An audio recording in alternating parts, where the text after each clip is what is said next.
Hi guys! Welcome back to my channel, and for today's video, gagawa naman tayo ng toasted cake from the scratch.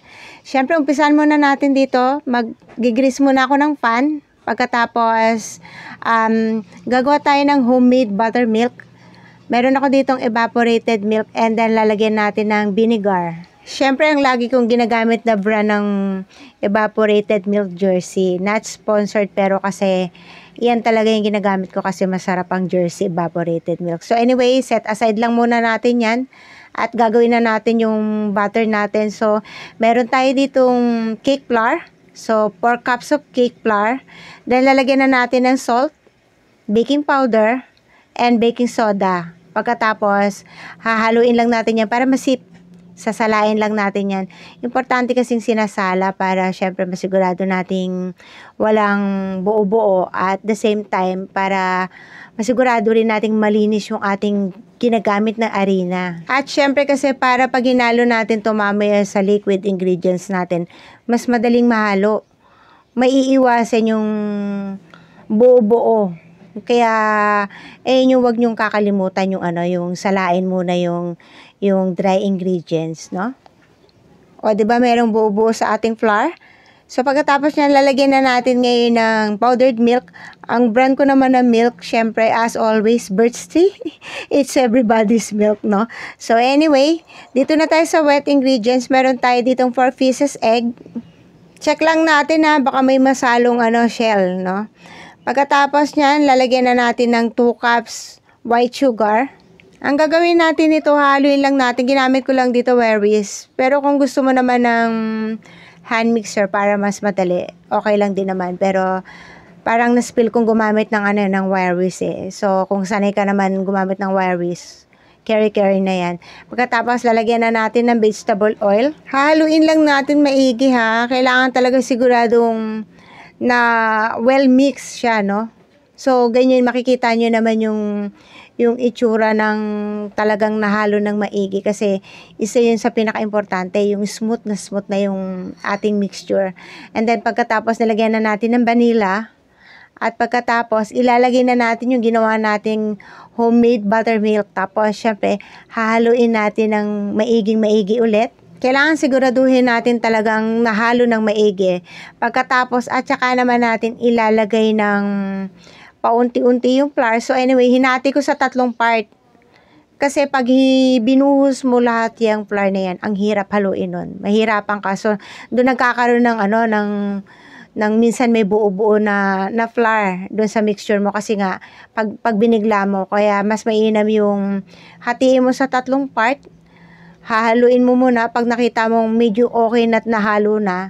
At saka mo ngayon i-add yung another part ng flour. So, para hindi ka mahirapan, no? So, tulad ng ginagawa ko, unti-unti lang.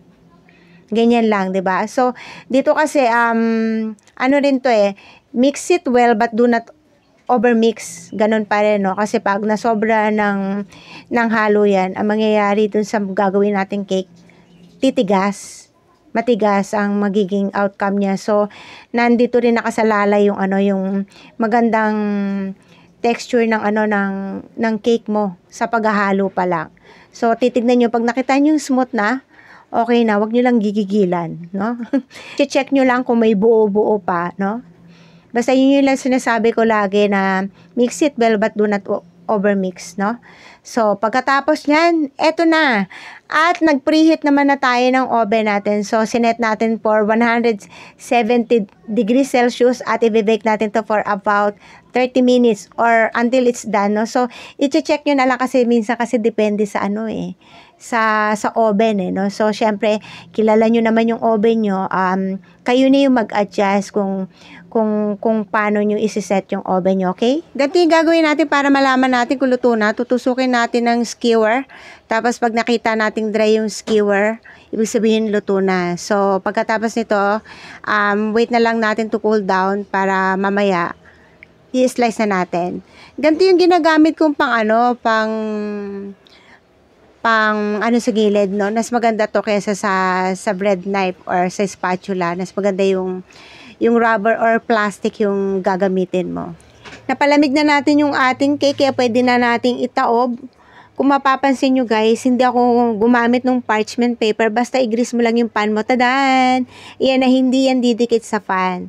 Pagkatapos, syempre i-slice na natin. Yung sa slice, depende na sa inyo yan kung gaano kalaki yung o kanipis yung pag-slice nyo sa cake. 'Di ba no, ang ganda nung ating cake, 'di ba? Tsaka ang ganda ng slice.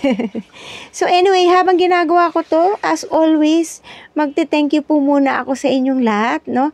Maraming salamat po sa matiyagaan yung panonood sa aking channel. At syempre kung bago ka sa channel ko, baka naman po please don't forget to like and subscribe, and of course, don't forget to click the notification bell for new updates yan. Habang ginagawa ko to, nag-preheat na tayo ulit ng oven. So, sinet ko yung oven ko ng 160 degrees Celsius, and then i-bake natin to for about 15 minutes, no? Ang gagawin kasi natin dito guys, pag binake natin sa isang part, after 15 minutes, ibabalik rin naman natin ulit. So, i-bake natin ulit baliktaran para nga maging toasted cake, no? Para maging crunchy, para maging malutong. So, ganun yung gagawin natin. Alam nyo guys, kaya ako nagawa nito kasi nag-crave ako dun sa toasted mamon. Kasi yung toasted mamon is one of my favorite. Gustong-gusto ko yun, no? Yung lasa nun, ang sarap-sarap. So, naisip ko, bakit hindi kaya gumawa ko ng sarili kong version, di ba? So, yan yung ginagawa natin. Babalik rin natin, ha? At ito, yung pagiging toasted nito, nakadepende sa inyo yan kung gaano ka-toasted yung gusto nyo dun sa cake nyo, no? So, bahala na kayong mag-adjust pagdating sa ganyan. Alam nyo, habang sinasaling ko to, natitempt na akong kagatin talaga kasi yung amoy pa lang ang bango-bango na. At syempre, titikman natin. Promise talaga guys, masarap talaga to. Kaya i-try nyo nang gawin, lalo na kung favorite nyo yung mga gantong snack. So that's it guys. I hope nag-enjoy kayo sa aking video for today. Thank you for watching and God bless everyone. Diyos mabalo. See you on my next video. Bye-bye!